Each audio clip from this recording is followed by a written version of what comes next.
శ్రీ విష్ణు సహస్రనామ స్తోత్రం 56వ శ్లోకం.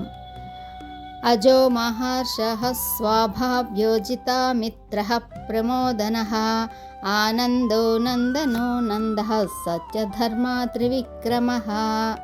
దీని అర్థం, జనన మరణములకు అతీతుడు, పుట్టుక లేనివాడు, ముక్తి ప్రదాత అయినందున విశేష పూజలకు అర్హుడు అయినవాడు, సుస్థిరుడై స్వభావస్థితియందుండి నిరంతరము స్వరూప జ్ఞానముతో విరాజిల్లువాడు, ఆంతర్యములలో అరిషడ్వర్గములను, బాహ్యములలో రావణ కుంభకర్ణ కంస శిశుపాలాదులను వధించి జితామిత్రః అని స్తుతించబడువాడు, భక్తులకు శాశ్వతానందము నొసగువాడు, ఆనందము తన స్వరూపమైనవాడు, తనను పొందగోరు భక్తులను పరమ ఆశ్రయస్థానమై ఆనందము నొసగువాడై నారాయణుడిగా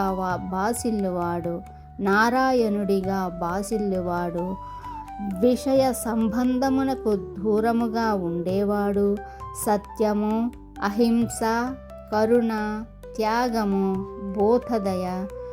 భూతదయ లాంటి ధర్మ సత్యాలు కలిగి ఉన్నవాడు శ్రీరాముడు. 3 అడుగులచే ముల్లోకాలు వ్యాపించువాడు వామనుడు.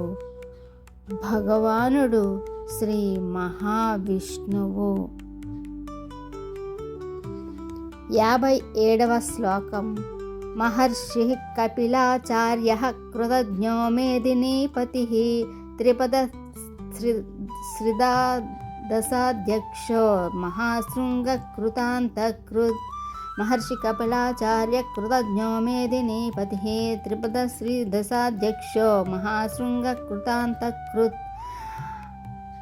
దీని అర్థం, వేదవిదురుడైన కపిలమునిగా అవతరించాడు.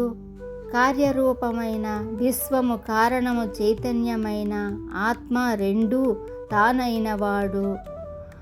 భూదేవి భర్త అయిన భగవంతుడు మేదినీపతిగా ఉండేవాడు.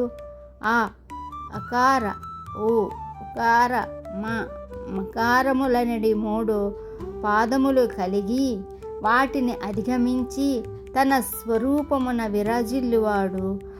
వరాహ అవతారమెత్తినప్పుడు వీపున 3 మూపురములు ఉండేవాడు గాన త్రిపదః అని కీర్తించబడేవాడు.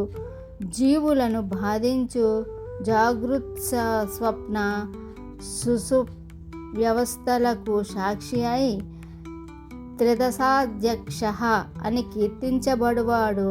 ప్రళయకాల సాగరములో గొప్పది అయిన తన కొమ్మున బాధించినవాడు మత్స్యరూపుడు.